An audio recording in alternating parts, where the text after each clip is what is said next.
Uber book చేసుకోవాలి.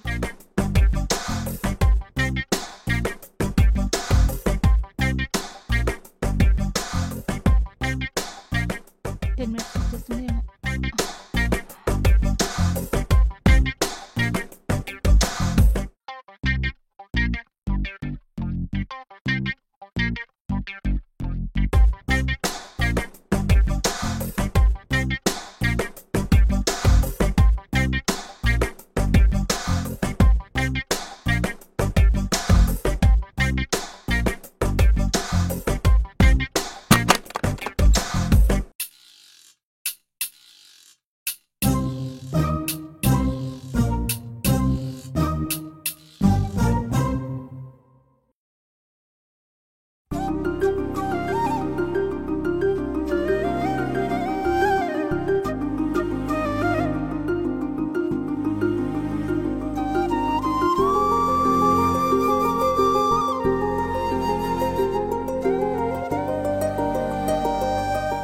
త్వరగా ready అవ్వు. ఏంటది? మనం లేచిపోతున్నాం. నువ్వు సరిగ్గానే విన్నావు. మనం లేచిపోతున్నాం ఇప్పుడే, ఈ క్షణమే. ఎక్కడికైనా వెళ్తాం. ఈ ప్రపంచం చాలా విశాలమైనది. ఎక్కడికైనా వెళ్ళి హాయిగా బతుకుదాం. నీ మీద దాడి జరిగిన సంగతి నాకెందుకు చెప్పలేదు? ఇంకా ఇక్కడే ఉంటే మన ఇద్దరిని చంపేస్తారు. త్వరగా బయలుదేరు. ఏమాత్రం ఆలస్యం చేసినా మా అన్నకు తెలిసిపోతుంది. నీకేమన్నా పిచ్చా? వారం రోజుల్లో నాకు బాక్సింగ్ టోర్నమెంట్ జరగబోతుంది.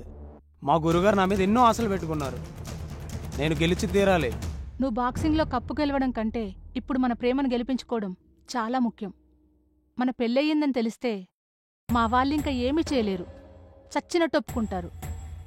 లేదు, మా గురుగారు ద్రోహం చేయడం నాకిష్టం లేదు.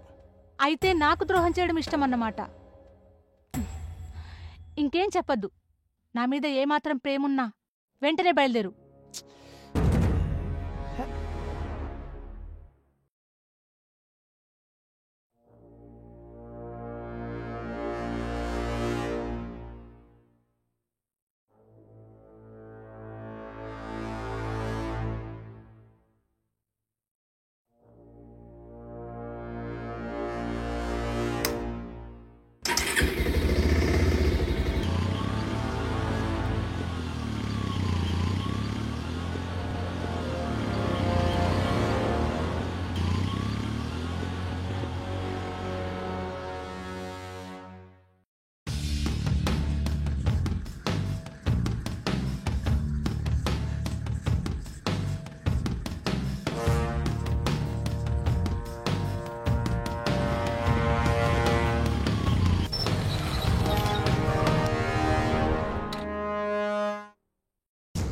ఇప్పుడు చెప్పు, ఎక్కడికి వెళ్తున్నావు?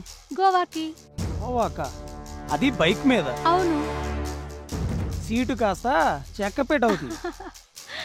అందుకే స్టేట్ బార్డర్ దాటాక ఎక్కడన్నా బైక్ పెట్టేసి హ్యాపీగా బస్సులో వెళ్దాం. అదేదో ఇప్పుడే చేయొచ్చు కదా. అయ్యో మొద్దు, మా అన్న నిద్ర లేచేసరికి 11 అవుతుంది.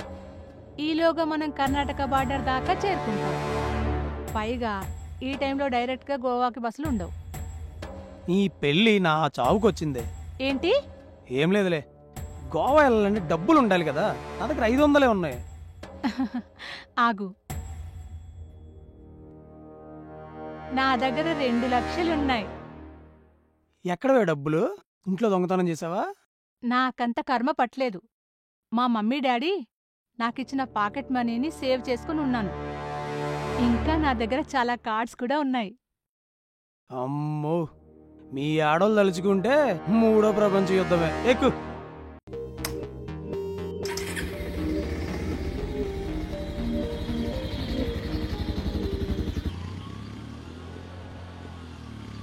నేనే బైక్ ఆపమని చెప్దామనుకున్నాను. థ్యాంక్ యూ, నువ్వే ఆపేశావు.